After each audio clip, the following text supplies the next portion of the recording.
Monsieur Soriso, il est en direct. Bonjour, Monsieur So. Bonjour. Bienvenue dans cette émission. Alors, comment a-t-on réagi à la question du quota de 20% proposé par le parti au pouvoir, le RPG Arc-en-Ciel? Écoutez, par rapport à ces élections communales en perspective, c'est vrai que le RPG avait fixé un quota de répartition entre lui, parti maire, et ses différents partis alliés. Ce quota stipulait clairement que le RPG se réservait les 80% et le GPT les 20%. Les alliés ou le GPT?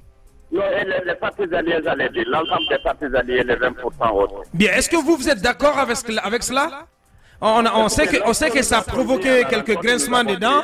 Nous sommes revenus rencontrer nos bases. Vous avez pris acte de cela? Après avoir fini de nous entretenir avec nos bases, nous avons fait une contre-proposition aux RPG Arc-en-Ciel afin d'attirer leur attention sur le fait que ces élections sont avant tout des élections communautaires. Donc c'est des élections des individus à la base.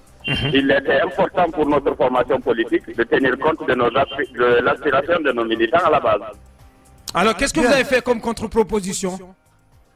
Ce qu'on peut retenir aujourd'hui, que nous avons jugé nécessaire, dans l'intérêt des deux formations politiques et dans le souci de ratisser large afin d'obtenir le maximum de conseillers, que le RPG et le GPT iront sur des listes séparées par rapport à ces élections communales et communautaires. Ben, on a du mal à comprendre. Vous irez sur des listes séparées, c'est cela? Oui. En définitive, le GPT et le RPG Arc-en-Ciel iront sur des listes séparées par rapport à ces élections communales et communautaires. Donc il faut aussi... Ça veut dire, ce que vous dites ce matin... Oui, Soriso, mais ce que vous dites est très très important.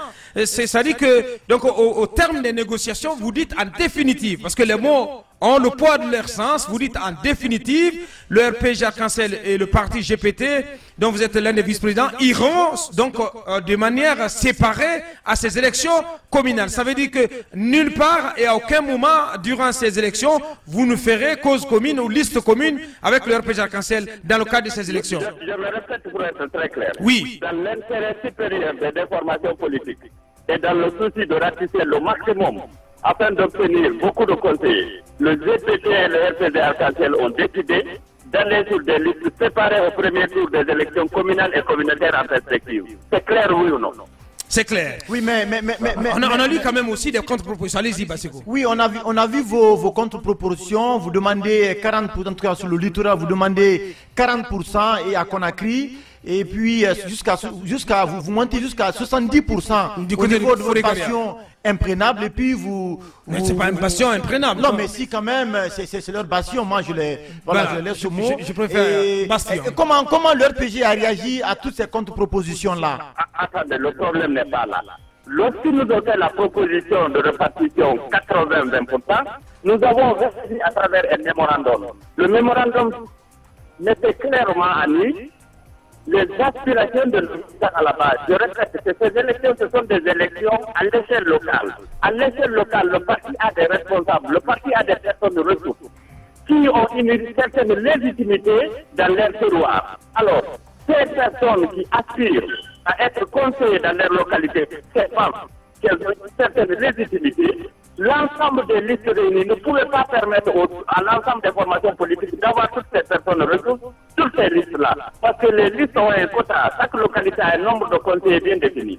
Par rapport à cela, et dans l'intérêt supérieur des deux formations politiques, afin de prendre en compte et de donner la chance à l'ensemble de ces personnes ressources de figurer sur des listes, on a décidé d'aller sur ces listes séparées. Bien, alors, Soriso, je ne vous comprends pas ce matin parce que vous savez très bien que il y a certains cadres du RPG Arc-en-Ciel qui ont été très clairs.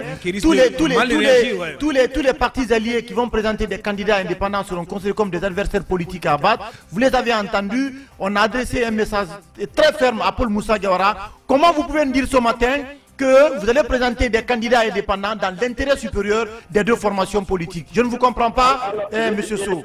Il est important aussi de préciser que toutes les formations politiques n'ont pas la même appréhension par rapport à ces élections communautaires en perspective, d'une part. D'autre part, je ne peux pas me prononcer en lieu et place de certaines formations politiques qui peuvent avoir des rapports particuliers par rapport au RPG Arc-en-Ciel. Mais nous, le GPT, de commun accord avec le bureau politique du RPG Arc-en-Ciel, nous avons décidé d'aller sur des listes séparées. Bien.